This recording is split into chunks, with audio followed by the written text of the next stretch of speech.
Emmanuel. প্রভু যীশু খ্রিস্টের মহিমা প্রচারিত হোক।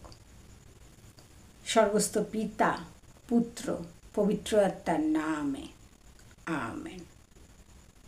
আজকের গীত সংগীতা পাঠ গীত সংগীতা 13-র গীত। গীত সংগীতা 13-র গীত পাঠের আরম্ভ এইরূপ।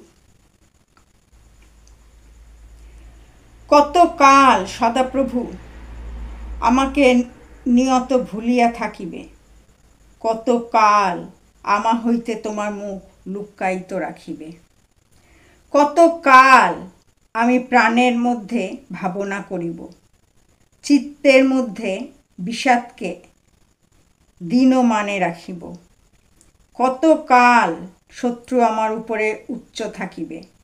হে সদাপ্রভু, আমার ঈশ্বর, দৃষ্টিপাত করো, আমাকে উত্তর দাও, আমার চক্ষু আলোকময় করো, পাছে আমি মৃত্যু নিদ্রায় নিদ্রিত হই, পাছে শত্রু বলে আমি তাহাকে জয় করিয়াছি, পাছে আমি বিচলিত হইলে বিপক্ষগণ উল্লাস করে, কিন্তু আমি তোমার দয়াতে বিশ্বাস করিয়াছি, আমার চিত্ত তোমার পরিত্রাণে উল্লাসিত হইবে।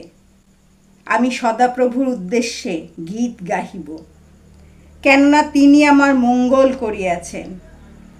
স্বর্গস্থ পিতা, পুত্র, পবিত্র আত্মা, প্রভু ঈশ্বর সর্বশক্তিমান, যিনি ছিলেন, যিনি আছেন, যিনি আসিতেছেন, আমাদের সহিত ঈশ্বর।